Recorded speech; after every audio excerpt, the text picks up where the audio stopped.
Bonjour à toutes et à tous pour ce nouveau numéro de Bricomagie où de temps en temps je vous donne l'occasion de fabriquer vous-même un petit peu de matériel. Là, vous avez des plaques pour ceux qui, à mon avis, est l'habillage le plus intelligent, qui n'est pas de moi, du classique tour où on demande à quelqu'un de penser un nombre entre 1 et 100, ou 1 et 99, et qu'on retrouve le nombre auquel il a pensé juste en lui faisant regarder les différentes cartes.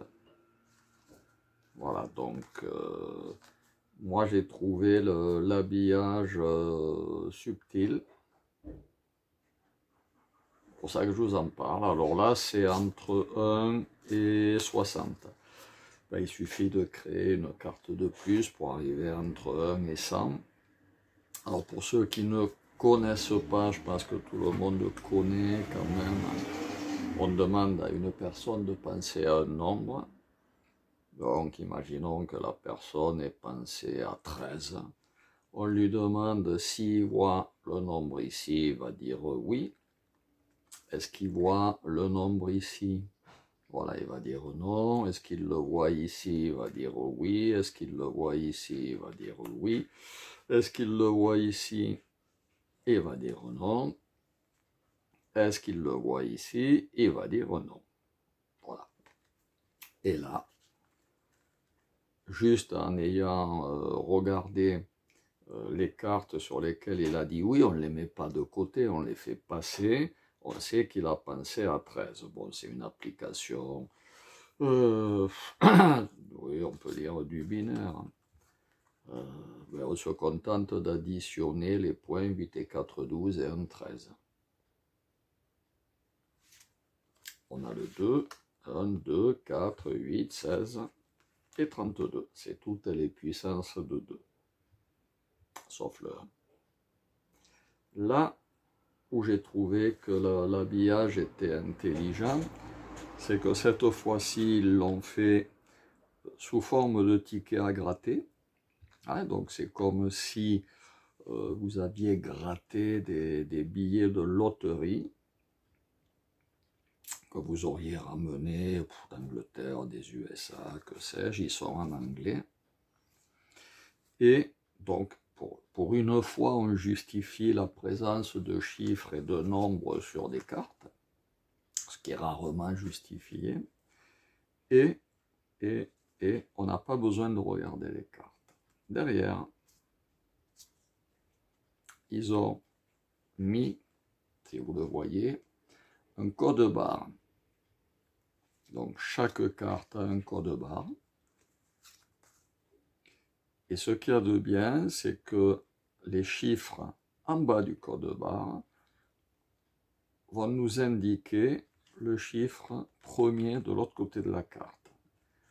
Je m'explique. Imaginons que les cartes soient mélangées, donc elles n'ont pas besoin de se suivre. Vous demandez à la personne si il voit son nombre ici, il dit oui. Nous, on prend 4.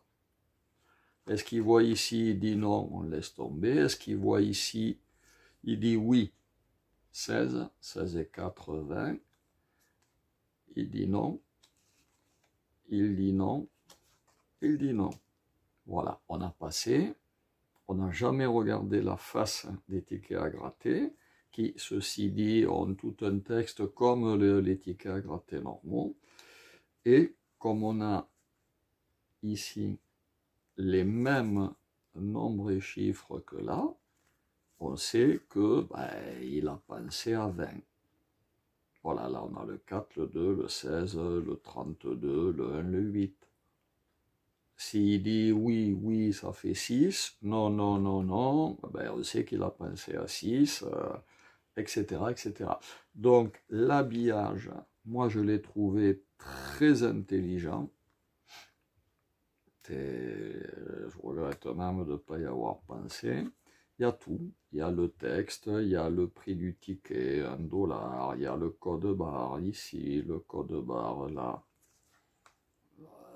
Moi j'ai trouvé ça super et pour une fois, on peut raconter une histoire sur des tickets à gratter de loterie qu'on a ramenés des USA. Voilà, donc moi je voulais partager ça avec vous parce que j'ai trouvé l'idée, ma foi, l'habillage surtout superbe. Et ça m'a beaucoup plu. Voilà, donc vous avez les deux planches si vous voulez fabriquer les billets, les tickets à gratter. Et puis bon, ben, amusez-vous bien pour un autre bricomagie. À bientôt.